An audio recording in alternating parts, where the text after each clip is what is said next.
ពុកប្រយ័ត្នឆ្លៀតពេលដែលសម្បត្តិមិនប្រយ័ត្នជនអាវខ្មៅក៏បានបាញ់សម្លាប់សម្បត្តិស្លាប់បាត់ទៅបុក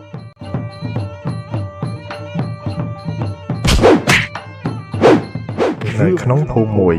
ដែលមានព្រំប្រទល់ជាប់នឹងបរទេសជាធម្មតាជនជាតិបរទេសតែងតែមកភូមិនោះដើម្បីធ្វើការភ្នាល់គ្នាពួកគេតែងតែយកការប្រដាល់មកសម្រេចចាញ់ឈ្នះ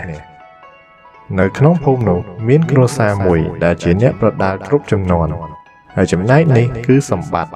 ជាអ្នកប្រដាល់ដ៏ល្បីប្រចាំភូមិហើយគាត់មានកូនប្រុសម្នាក់ឈ្មោះថាចម្រើនកូនមកនេះដល់ម៉ោងកូនឯងត្រូវវឹកហាត់ហើយបាទពុកចុះពេលណាទើបកូនអាចទៅប្រដាល់ជាមួយពួកបរទេសបានដូចពុកដែរកូននៅក្មេងនៅឡើយមិនទាន់អាចវាយជាមួយជនជាតិគេបាននោះទេពេលដែលកូនឯងធំកូនឯងអាចស្នងពីពុកបានហើយចុះពុកអ្នកប្រដាល់បរទេសហ្នឹងខ្លាំងប៉ុណ្ណាទៅខ្ញុំឃើញពុកវាយគេដូចស៊ីផុយខ្លាំងណាស់មុននឹងពុកអាចប្រដាល់ឈ្នះគេដោយងាយបែបនេះមកពីពុកវឹកហាត់តាំងពីក្មេងដោយកូនឯងពេលនេះអញ្ចឹងអូចឹងខ្ញុំនឹងខំហាត់ដើម្បីឲ្យខ្លាំងដូចពុកល្អមានកំណត់ណាស់កូននាថ្ងៃមួយមានជនជាតិបរទេសម្នាក់បានមករកលោកមេភូមិសុកដើម្បីស្នើសុំប្រកួតជាមួយសម្បត្តិដែលជាកីឡាករល្បីប្រចាំភូមិឮថាភូមិលោកមានអ្នកប្រដាល់ឈ្មោះថាសម្បត្តិដែលមិនដែលចាញ់សោះឡើយពុនមែនហើយតើលោកមានការអីបានជារកគេខ្ញុំមានកីឡាករម្នាក់ចង់មកវាយជាមួយជើងខ្លាំងក្នុងភូមិរបស់លោកបើកីឡាកររបស់លោកឈ្នះយើងនឹងផ្ញើសួយសារអាករមកឲ្យភូមិលោកជារៀងរាល់ខែតែបើសិនជាលោកចាញ់លោកត្រូវប្រគល់របស់មានតម្លៃមកឲ្យខាងពួកខ្ញុំវិញបានខ្ញុំយល់ព្រមល្អអញ្ចឹងយើងនឹងប្រកួតនៅ3ថ្ងៃក្រោយសម្រាប់ទីកន្លែងប្រកួតខ្ញុំទុកឲ្យលោកជាអ្នកសម្រេចក្រោយមកមេភូមិសុកក៏បានយកដំណឹងនេះទៅប្រាប់ដល់សម្បត្តិយើងនឹងមានការប្រកួតមួយជាមួយនឹងជនបរទេសនៅ3ថ្ងៃក្រោយចឹងសម្បត្តិឯងត្រៀមខ្លួនឲ្យហើយទៅបាទលោកមេភូមិខ្ញុំនឹងយកជ័យជំនះមកឲ្យភូមិយើងនឹងហើយខ្ញុំសង្ឃឹមលើសម្បត្តិឯងហើយមេភូមិសុកក៏ត្រឡប់ទៅវិញពុកថ្ងៃប្រកួតហ្នឹងខ្ញុំទៅមើលដែរបានអត់បានកូនចាំមើលក្បាច់ប្រដាល់ពុកទៅកូនបាទពុក3ថ្ងៃក្រោយមកការប្រកួតក៏បានចាប់ផ្ដើមពុកម៉ែបងប្អូនទាំងអស់គ្នានេះជាការប្រកួតរវាងកីឡាករសម្បត្តិជើងឯកប្រចាំភូមិជាមួយនឹងស្ដេចប្រដាល់របស់បរទេសដែលមានឈ្មោះថាប៉ារីស្តូយើងនឹងវាយឯងឲ្យដួលក្នុងទឹកទី1រហស្សនាមស្ដេចប្រដាល់ផងចាំមើលខ្លាំងដោយរហស្សនាមដែរឬអត់សម្បត្តិប្រកួតជាមួយប៉ារីស្តូទឹកទី1ចាប់ផ្ដើម1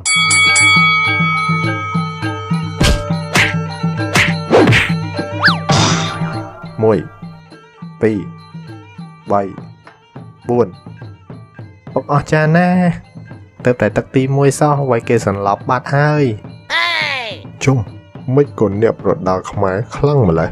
ចាញ់ទឹកទី1អញ្ចឹងខ្មាស់គេណា7 8វាយបានបាទ no problem បុក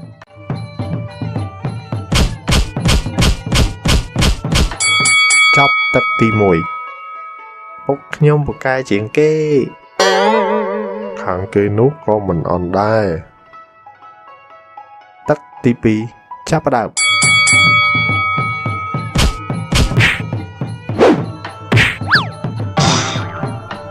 1 2 3 4សន្លប់គ្រប់ទឹកអញ្ចឹងរឿងនេះដេកខ្ពស់មែនតែនហើយឯង8 9 10ជ័យជំនះបានទៅលើជើងឯកប្រចាំភូមិគឺសម្បត្តិពុកខ្ញុំខ្លាំងជាងគេត្មង យើងមិនអាចចាញ់ដោយអាម៉ាស់មុខអញ្ចឹងទេយើងសុំស្នើប្រកួតម្ដងទៀតនា7ថ្ងៃក្រោយបើយើងចាញ់ទៀតយើងនឹងធ្វើគុណទៅលើការភ្នាល់នោះបានយើងរងចាំជានិច្ចប៉ុន្មានថ្ងៃក្រោយមកពេលដែលចម្រើនកំពុងដើរម្នាក់ឯង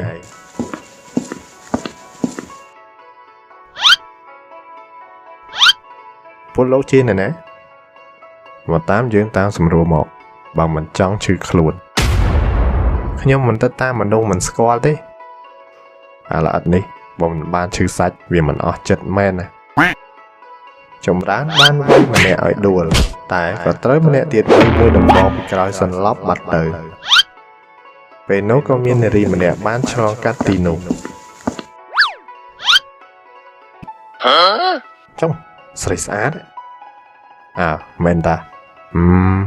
បងមកអនឯងយូរទៅដូចសមនឹងបងដល់ហើយតោះចាត់ការហ្មងទៅភារកិច្ចយើងមិនចាប់អាល្អិតនេះទេកុំឲ្យខូចការធំណែស្រីស្អាតចាំប្រាប់អាសម្បត្តិនោះផងបើវាចង់បានកូនវាវិញដោយសុវត្ថិភាពឲ្យវាមកជួបយើងតែម្នាក់ឯងមកហើយទីតាំងយើងនឹងប្រាប់ពេលក្រោយនារីនោះក៏រត់ទៅប្រាប់សម្បត្តិពីរឿងទាំងនោះ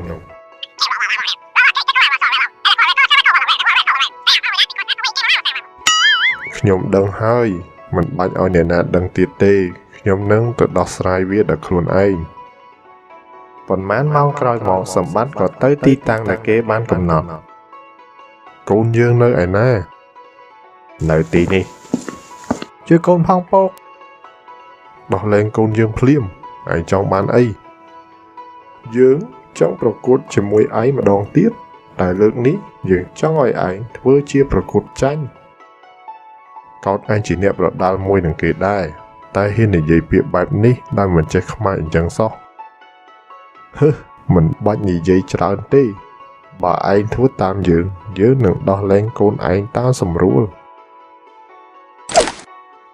ពុកប្រយ័ត្នឆ្លៀតពេលដែលសម្បត្តិមិនប្រយ័ត្នជនអាវខ្មៅក៏បានបាញ់សម្លាប់សម្បត្តិស្លាប់បាត់ទៅពកចុកក្មេងនេះគិតយ៉ាងម៉េចទុកវាចោលនឹងទៅតិចទៀតប្រកាសជាមានសត្វព្រៃមកស៊ីហើយពួកគេក៏ចាក់ចេញអស់ទៅលុះ7ថ្ងៃក្រោយតាមការសន្យាអ្នកប្រដាល់បរទេសក៏បានមកប្រកួតម្ដងទៀតតែមិនមានវត្តមានរបស់សម្បត្តិនោះឡើយគិតមិនទៅលោកមេភូមិបើសម្បត្តិនិងកូនរបស់គេបាត់ខ្លួនមិនដឹងទៅណាតតែសោះម្ដងនេះយើងមានតែចោះចាញ់គេហើយមិនហើយលោកមេភូមិសុកបើអ្នកប្រកួតមិនមកអញ្ចឹងគឺមានតែជ័យជំនះបានមកខាងពួកខ្ញុំនឹងហើយសម្រេចថាអញ្ចឹងទៅចុះដោយសារតែភាគីម្ខាងទៀតមិនមានវត្តមានក្នុងការប្រកួតដូច្នេះជ័យជំនះបានទៅលើឈប់សិនខ្ញុំមកដល់ហើយចម្រើនហួយចង់យកកូនក្មេងមកវាយមែនហ្នឹងចម្រើនឯងបាត់ទៅណា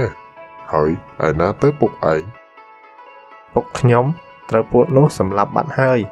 តែខ្ញុំមកនេះគឺខ្ញុំមកវាយជំនួសពុករបស់ខ្ញុំមិនបានទេឯងក្មេងណាស់មិនអាចឲ្យឯងទៅវាយបានទេកុំបារម្ភអីអ៊ំមេភូមិខ្ញុំហ៊ានធានានឹងយកជ័យជំនះមកឲ្យភូមិយើងពិតជាឪខ្លាកូនមិនមែនឆ្កែមែនល្អត្រូវតែឈ្នះបាទចម្រើនក៏ទៅប្រកួតជាមួយនឹងប៉ារីស្តូសុំចោះចាញ់យើងទៅអាល្អិតប៉ុន្តែឯងយើងផ្ទាត់តែម្រាមដៃក៏ងាប់ដែរអញ្ចឹងសាកមើលចំនួនក្រោយជើងឯចម្រើនប៉ះជាមួយស្ដេចប្រដាល់ប៉ារីស្តូទឹកទី1ចាប់ផ្ដើមកុំឲ្យថាយើងធ្វើបាបក្មេងយើងឲ្យឯងវាយមួយដៃមុនចុះចម្រើនក៏វាយប៉ារីស្តូមួយដៃធ្វើឲ្យប៉ារីស្តូសន្លប់ឆឹង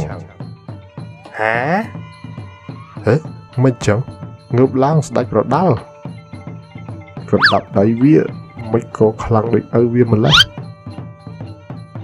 បុក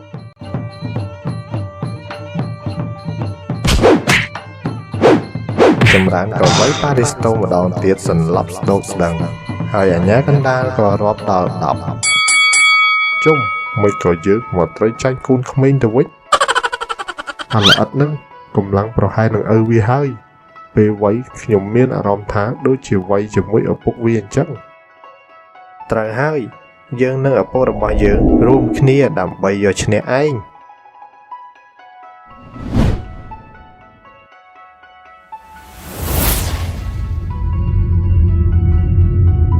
ឈប់យំទៅកូន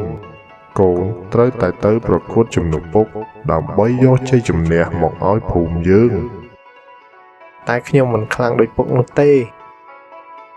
មិនអីទេកូនពុកនឹងចូលខ្លួនរបស់កូនហើយកូននឹងអាចយកឈ្នះពួកវាបាន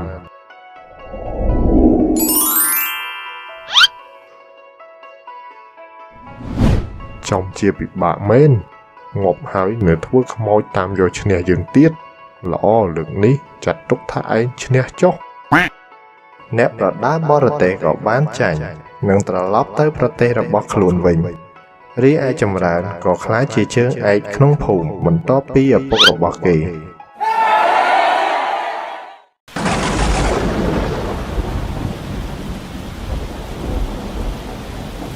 អាពីព្រេងនេះមានសិទ្ធិម្នាក់មានទ្រព្យសម្បត្តិស្ដុកស្ដំមានថ្ងៃមួយនោះគឺ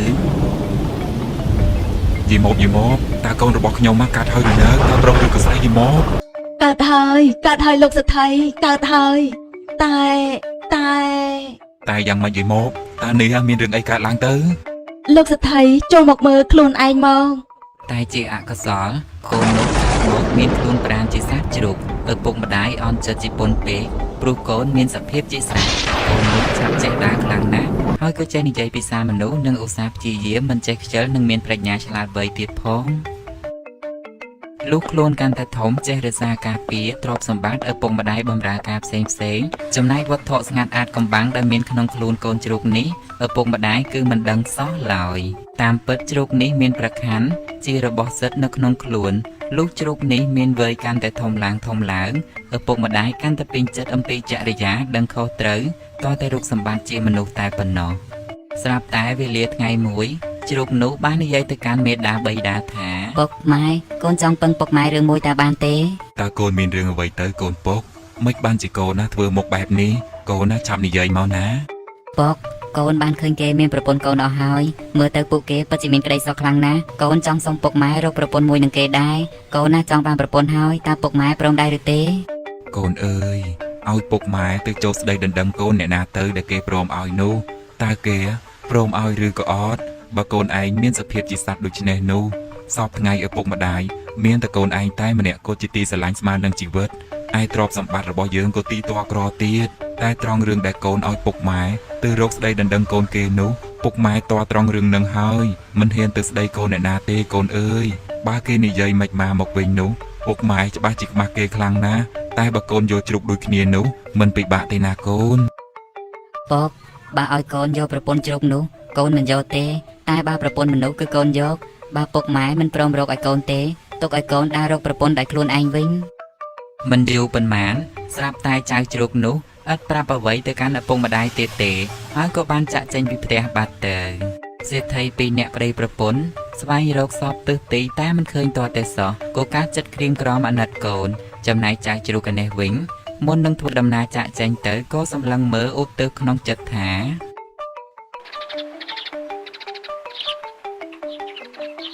បើគូភរិយាខ្ញុំមានបុព្វេពិតមែនសូមទេវតាជួយនាំចិត្តខ្ញុំឲ្យដើរទៅត្រង់ទិសនោះផងហើយក៏បានធ្វើដំណើរចេញទៅដំណើរចូលទៅក្នុងព្រៃដរាបអស់ជាច្រើនថ្ងៃទើបជួបនឹងលោកយាយចាស់ម្នាក់ដែលដើរជីកដំឡូងតែម្នាក់ឯង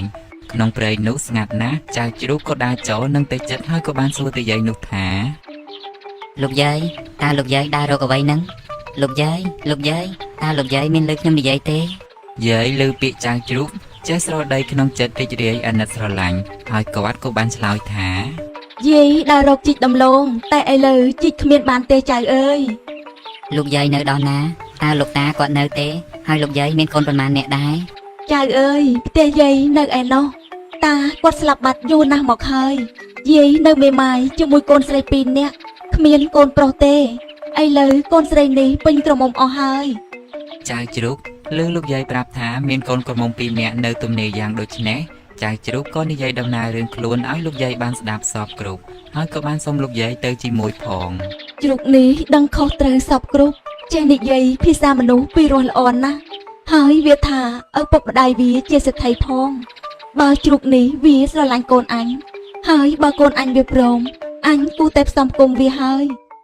ចៅឯងជួយរកដំឡូងឲ្យយាយបន្តិចមកនឹងអាលបានទៅផ្ទះទាំងអស់គ្នា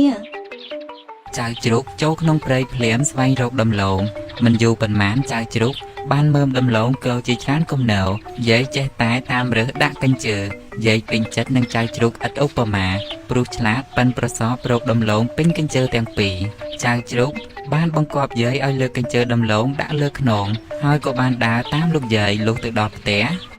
កូនក្រមុំទាំងពីរគ្រាន់តែឃើញម្ដាយមកពីព្រៃភ្លាមក៏នាំគ្នាចេញទៅទទួលយាយក៏បង្ហាញឲ្យចៅជ្រូកបានស្គាល់កូនក្រមុំទាំងពីររបស់គាត់រួចហើយក៏លើកកញ្ជើដំឡូងដាក់ចុះពីលើខ្នងរបស់ចៅជ្រូកឯកូនក៏ទៅចិត្តម្ដាយហើយក៏លួចខ្សឹបថា ម៉ែជ្រូកនឹងមកពីណាហើយចេះនិយាយផង ម្ដាយក៏បានប្រាប់សពគ្រប់ទៅដល់កូនលុះនៅបន្តិចទៅនោះកូនស្រីយាយនេះនិងចៅជ្រូកក៏ដឹងចិត្តគ្នាស្និទ្ធស្នាលពេលទៅរកដំឡូងជាមួយគ្នាយាយជាម្ដាយបានដឹងថាកូនរបស់គាត់និងចៅជ្រូកស្និទ្ធស្នាលគ្នាបែបនេះគាត់ក៏ផ្ដើមសួរចិត្តកូនថា កូនស្រីតើកូនចង់បានប្តីឬទេម៉ែគិតថាចៅក្បាលជ្រូកនោះវាឧស្សាហ៍ណាស់ហើយឆ្លាតទៀតផងម៉ែលើកកូនឲ្យទៅវាតើកូនគិតយ៉ាងម៉េចដែរអត់ទេម៉ែកូនមិនយកប្តីក្បាលជ្រូកទេម៉ែមីកទូចតើកូនចង់បានប្តីឬទេម៉ែគិតថាចៅក្បាលជ្រូកនេះវាឧស្សាហ៍ណាស់ហើយវាឆ្លាតទៀតផងម៉ែលើកកូនឲ្យទៅវាតើកូនគិតយ៉ាងម៉េចដែរចាម៉ែស្រេចតែម៉ែរៀបចំទៅកូនមិនថាអ្វីឡើយម៉ែលើកូនឲ្យទៅអ្នកណាក៏កូនព្រមតាមម៉ែដែរ យាយបានដឹងរឿងនេះគាត់ត្រេកអរខ្លាំងណាស់ហើយគាត់ក៏បានយកដំណឹងនេះទៅប្រាប់ចៅជ្រូកចៅជ្រូកដឹងរឿងនេះហើយគេពិតជាអរជប៉ុនពេកហើយបន្ទាប់មកយាយក៏បានផ្សំគុំកូនពៅឲ្យទៅជាគូជាមួយនឹងចៅជ្រូកនិងរៀបចំតាមប្រពៃណីសពគ្រប់យាយក៏បានចាប់ចែងឲ្យបានជាលំនៅឋានឲ្យកូននៅដោយខ្លួនជាដរាបទៅបានប្រមាណជាងកន្លះខែនៅស្រុកនិគមនោះមានលេចលើថានឹងមានពួកលេងរបាំគេនឹងមកលេងនៅចិត្តនោះអ្នកភូមិអ្នកចិត្តខាងទាំងចាស់ទាំងក្មេងក៏ស្រាប់ស្រើក៏នាំគ្នាសបសងអាហារពេលព្រលប់រួចក៏នាំគ្នាទៅមើលយ៉ាងឈូឆរនាងពៅជាប្រពន្ធចៅជ្រូកក៏ចង់ទៅមើលនឹងគេដែរហើយក៏បបួលចៅជ្រូកដែរជាប្តីប៉ុន្តែចៅជ្រូកក៏បាននិយាយថា អូនឯងទៅមើលចុះណាទុកឲ្យបងជាអ្នកនៅចាំផ្ទះ អញ្ចឹងអូនទៅហើយណា នាងពៅបានការអនុញ្ញាតពីស្វាមីហើយនាងក៏បានទៅជាមួយនឹងគេដែររីឯចៅជ្រូកវិញបានដឹងថានាងភរិយាចេញទៅឆ្ងាយហើយក៏បានទម្លាយស្រោមចេញទៅមើលនឹងគេដែរហើយក៏ស្រូតរត់យ៉ាងលឿនឲ្យទៅដល់ទីនោះមុននាងពៅលុះដល់ហើយចៅជ្រូកក៏បានចូលលេងភ្លេងជាមួយនឹងគេដែរចេះបទបែបភ្លេងយ៉ាងជំនាញដូចពួកភ្លេងនោះចឹងលុះដល់ពេលហើយដឹងថាអ្នកស្រុកនិងនាងពៅត្រឡប់មកផ្ទះវិញក៏ឈប់ភ្លាមហើយក៏ប្រញាប់ភៀសខ្លួនធ្វើដំណើរឲ្យទៅដល់ផ្ទះមុននាងពៅនិងចោលស្រោមវិញលុះនាងពៅធ្វើដំណើរទៅដល់ផ្ទះចៅជ្រូកក៏បានចាប់សួរទៅភរិយាថា អូនទៅមើលរបាំងគេនោះតើល្អមើលទេហើយគេលេងយ៉ាងដូចម្ដេចខ្លះអូន ល្អមើលខ្លាំងណាស់បងមានអ្នកភ្លេងម្នាក់រូបរាងស្អាតល្អណាស់ច្រៀងក៏ពីរោះហើយគេរួមចាក់ក្បាច់ក៏សមអ្នកមើលគេចាប់ចិត្តលើបរិះនោះគ្រប់គ្នា អ្នកនោះស្លៀកសម្លៀកបំពាក់ពណ៌ខៀវនិងពាក់អាវក្រហមមែនទេអូន មែនហើយបងម៉េចបានជាបងដឹងឬបងទៅមើលនឹងគេដែរ អត់ទេបងនៅចាំផ្ទះតាបងមិនបានទៅឯណា តាមពិតចៅជ្រូកនិងនាងពៅបានស្រឡាញ់គ្នាដោយស្ម័គ្រស្មោះត្រឹមតែពាក្យសម្ដីតែប៉ុណ្ណោះរីឯខ្លួនប្រាណវិញពុំបានប៉ះពាល់គ្នាអ្វីសោះឡើយ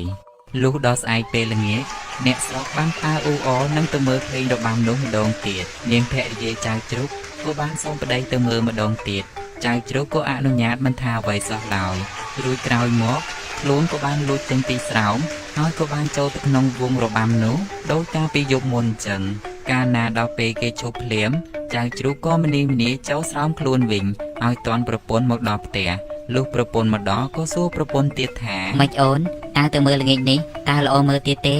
ល្អមើលណាស់បងថ្ងៃនេះល្អប្លែកជាងថ្ងៃមុនទៅទៀត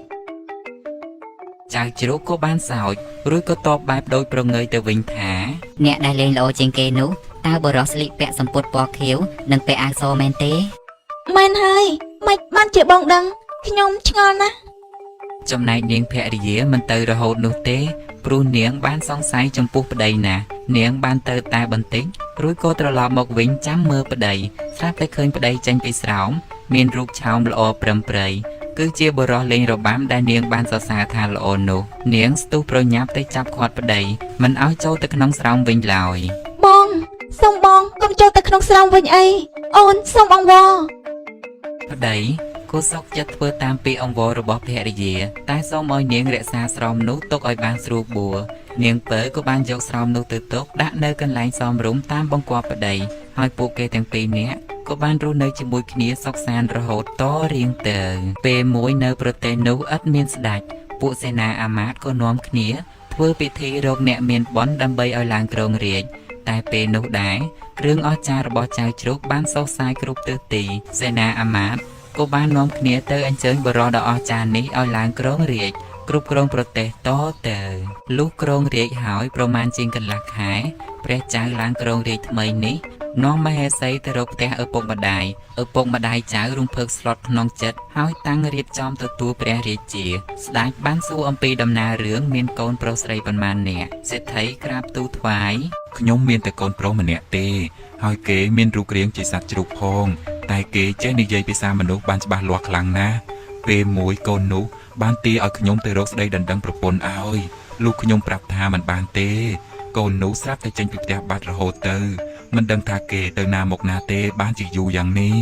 ខ្ញុំពិតជាពិបាកចិត្តខ្លាំងណាស់ខ្ញុំបានដើររកគ្រប់ទិសទីអស់ហើយប៉ុន្តែមិនឃើញគេទាល់តែសោះ ស្ដេចជ្រាបព័ត៌មាននេះហើយគូត្រាស់អំពីរឿងពិតឲ្យឪពុកម្ដាយបានដឹងសពគ្រប់សេដ្ឋីត្រេកអរខ្លាំងណាស់ក៏នាំគ្នាឲ្យព្រះរាជាសរសើរដោយបុណ្យបារមីព្រះរាជាត្រាស់បញ្ជាឲ្យភរិយាស្វាមីទៅរស់នៅរាជវាំងរីឯយាយចាស់ដែលជាម្ដាយនាងពៅវិញក៏ព្រះអង្គទ្រង់អនុញ្ញាតឲ្យមកនៅរាជវាំងដែរពិតមែនតែព្រះអង្គមានរូបរាងកាយជាមនុស្សពេញបរិបូរណ៍ ប៉ុន្តែទ្រង់នៅតែនឹកសន្តោសដល់សត្វជ្រូកព្រោះតែពីមុនមកធ្លាប់រស់នៅជាមួយនឹងសត្វនេះក៏ព្រះអង្គត្រាស់បញ្ជាឲ្យក្រុមហោរាយកនាមសត្វជ្រូកទៅដាក់ក្នុងឆ្នាំមួយជាឆ្នាំទាំង12ឲ្យសម្គាល់ថាឆ្នាំកុរជានាមសត្វជ្រូកនេះជារឿងព្រេងជ្រូកបានឡើងជាឈ្មោះឆ្នាំ